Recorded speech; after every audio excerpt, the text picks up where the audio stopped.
Pemirsa, pilkada tanpa mahar inilah yang menjadi topik perbincangan pagi ini, dan untuk membahasnya saya akan memperkenalkan narasumber yang sudah hadir di studio Bincang Pagi.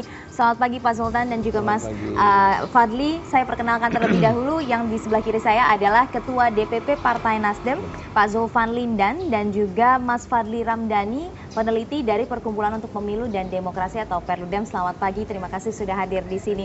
Kita juga bergabung sebenarnya dengan Ketua DPD PDI Perjuangan Jawa Tengah, Mas Bambang Wuryanto. Selamat pagi Mas Bambang. Selamat pagi Mbak. Baik, Mas Bambang, Selamat nanti pagi, kita Mas akan Sultan, bahas. ya. Baik, kita akan bahas, namun kita akan saksikan terlebih dahulu informasi pengantar berikut ini.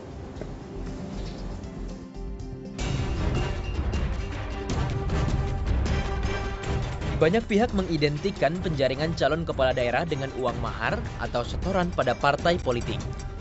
Meski memastikan meniadakan praktik mahar dalam pencalonan para pasangan bakal calon kepala daerah sebagai partai pemenang pemilu, PDIP berani menargetkan memenangkan pilkada di 15 kabupaten kota di Provinsi Jawa Tengah dari 21 kabupaten dan kota. PDIP bahkan menantang pihak yang meragukan ketiadaan uang mahar tersebut agar bertanya langsung pada sang calon kepala daerah. Tentu boleh tanya sama para pasangan calon tadi, apakah ada mahar apa tidak. Untuk rekomendasi nggak ada sama sekali. Very clear, nggak ada sepeser pun. Tidak ada sepeser pun untuk mahar-maharan.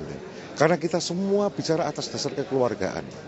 Gitu, atas dasar kata-kata yang bisa kita pegang. Jadi suasana kekeluargaan yang kita sedang bangun, suasana persahabatan yang kita bangun, suasana trust yang kita bangun. Jadi bukan suasana yang transaksional. Kalau transaksional itu lebih kepada kalau kita itu ya jual beli ya. Tidak adanya istilah uang mahar dalam penjaringan bakal calon kepala daerah pun sudah jauh-jauh hari ditegaskan Partai Nasdem. Alasannya, mahar politik diyakini berpotensi memicu perilaku korup. Selain itu pula berpotensi adanya pihak yang menuntut politik balas budi saat calon kepala daerah berhasil memenangi pilkada. Tidak ada uang mahar, tidak mengutip, dan kita juga memerintahkan seluruh struktur partai dan kader partai tidak boleh menerima apalagi memungut. Kalau diketahui pasti kami akan pecat. Karena dengan demikian maka tidak ada beban finansial dari bupati, wali kota atau kepala daerah yang akan diusung, sehingga dengan demikian dia tidak lagi ada kecenderungan untuk mau korupsi. Di sisi lain, persoalan menyelaraskan calon kepala daerah dari pengurus parpol daerah dengan pusat pun kerap menjadi pemicu masalah lain. Perbedaan itulah yang justru dinilai tidak adanya kaderisasi dalam partai politik. Partai politik mengalami kegagapan. Banyak sekali kandidat-kandidat yang bagus yang ada di partai-partai tersebut yang justru ternyata kemudian tidak didukung oleh partainya, tapi kemudian justru mereka didukung oleh partai lain atau ada juga yang maju melalui jalur independen. Nah, ini tentu menunjukkan bahwa partai politik itu kurang bisa membangun sistem kaderisasi, sistem sirkulasi elit yang bagus. Di Balikpapan, Kalimantan Timur misalnya, kantor DPD Partai Golkar dibakar kadernya sendiri. Pangkalnya, ada kekecewaan terhadap pengurus pusat Golkar yang belum menerbitkan keputusan soal pencalonan kepala daerah. Aksi anarkistis kader parpol juga terjadi di Tasikmalaya, Jawa Barat. Kantor DPC PKB Tasikmalaya dirusak massa yang kecewa atas keputusan DPP PKB terkait adanya perbedaan penetapan bakal calon Bupati Tasikmalaya dengan pengurus PKB Tasikmalaya. Kesalahan dalam mengusung calon dalam pilkada bisa menjadi bumerang bagi parpol itu sendiri. Baik pemirsa, langsung saja saya mulai perbincangan dan saya ingin bertanya langsung kepada Mas Bambang Wuryanto, Ketua DPD PDIP Jawa Tengah. Mas Bambang, Anda sempat menyatakan pernyataan yang cukup keras begitu ya. Jangan sampai ada mahar politik dan itu dipastikan tidak terjadi terutama di Jawa Tengah begitu. Nah, apa yang bisa memberikan satu kepastian kepada masyarakat bahwa itu bukan hanya lip service tapi benar-benar terjadi? Itu fakta di lapangan bisa ditanyakan kepada pasangan calon atau siapapun yang mendaftar di PD Perjuangan. Jadi siapapun yang daftar di PD Perjuangan ketika kemarin mau menjadi kepala daerah untuk ikut dalam proses pilkada, dalam proses pemilihan pimpinan calon kepala daerah, maka itu bisa ditanyakan apakah keluar uang sepeser pun untuk itu semua. gitu loh. Nggak ada. Saya pastikan tidak ada uang sepeser pun untuk menuju ke rekomendasi. Oke. Nggak ada. Tapi kemudian ada Gitu, modus-modus kalau kita pelajari dari pilkada-pilkada sebelumnya, Mas Bambang. Misalnya mahar politik ini tidak dibungkus dengan transferan atau dana sebelum atau pendaftaran, tapi pada saat nanti dibungkusnya dalam bentuk ongkos politik begitu. Apakah ini memungkinkan juga terjadi modus-modus seperti ini? Kalau pasangan calon sudah mendapat rekomendasi, itu tentu dia akan berbicara dengan struktural partai, bagaimana metode kampanye yang akan dilaksanakan. Karena setiap wilayah itu mempunyai anatomi masing-masing. Itu adalah menjadi tanggung jawab wilayah yang bersangkutan. Dewan Pimpinan Daerah itu hanya memonitoring. Kalau kemudian di dalam berkampanye itu keluar uang untuk beli gambar lah, untuk beli stiker lah, untuk acara minum, itu biasa saja.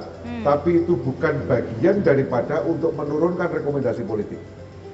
Oke. Itu clear gitu. Kalau itu clear, ya. Baik, jadi untuk mendapat persetujuan itu tidak pakai ada transfer atau mahar-mahar seperti itu dipastikan dari PDIP ya? Nah, saya ingin coba cross check ke Nasdem. Saya pastikan untuk Jawa Tengah clear. Oke, clear. Saya mau tanyakan ke Nasdem, Bang Zulfan, apakah Nasdem juga bisa memastikan bahwa tidak ada mahar politik?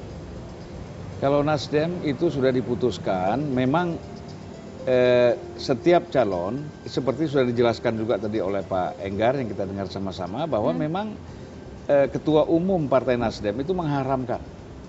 Ya. Oleh karena itu seluruh pengurus DPP, DPW, dan DPD itu jangan coba-coba bermain-main soal mahar politik ini.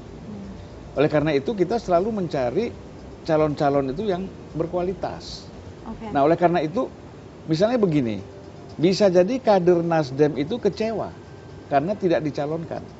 Tapi kan persoalannya kan kita melihat dari segi kualifikasi dan kemungkinan menang nggak.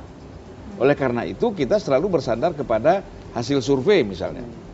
Kalau survei mengatakan bahwa ada kader dari partai lain, bahwa dia memang lebih pantas untuk kita dukung, maka semua kader yang lain harus ikut mendukung.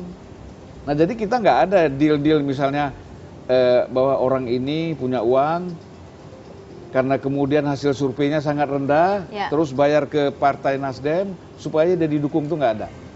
Oleh karena itu hampir 99% mungkin.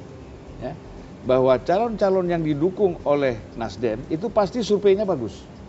Nah, jadi objektif siapapun tidak bisa mengatakan bahwa ini ada permainan.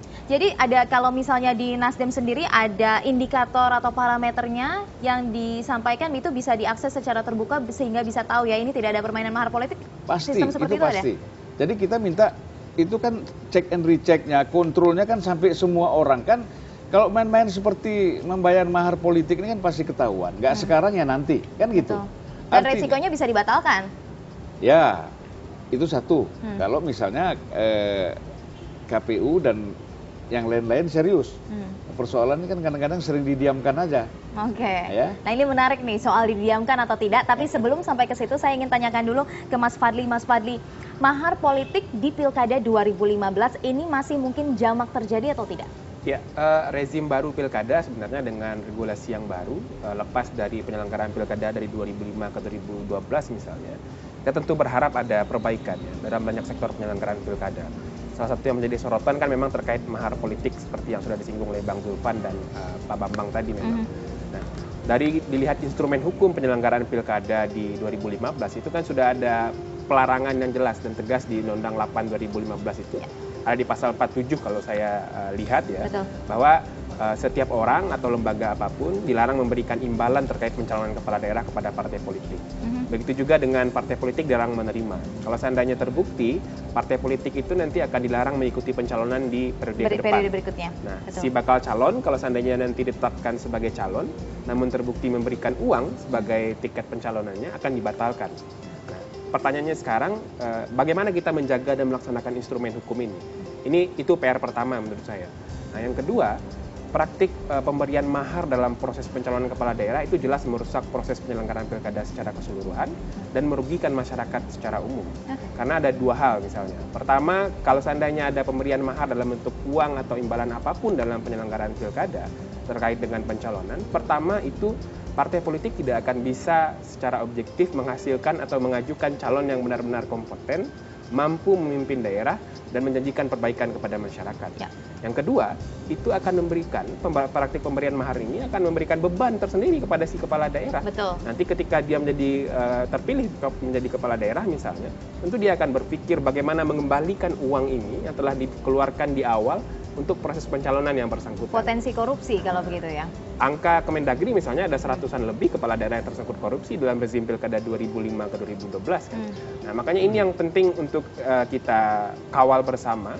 Bagaimana instrumen hukum yang sudah disediakan di Undang-Undang 8 2015 itu benar-benar bisa dilaksanakan. Oke, Mas Fadli, mungkin saya punya pertanyaan, ini yang menjadi pertanyaan di benak masyarakat juga. Sebenarnya yang terjadi mahar politik itu karena memang partai politiknya yang menyuburkan, artinya menyuburkan praktek mahar politik, artinya mereka meminta, atau memang inisiatif dari para bakal calonnya ini untuk memuluskan jalan mereka. Dari hasil penelitian Perludem ini selama ini yang terjadi itu seperti apa? Kalau dilihat dari kecenderungannya bisa dari dua-duanya. Artinya ada orang yang merasa punya banyak sumber daya, punya sumber daya ekonomi yang kuat, uang yang banyak, ingin maju menjadi kepala daerah, tapi tidak punya elektabilitas yang kuat misalnya, elektabilitas yang tinggi misalnya.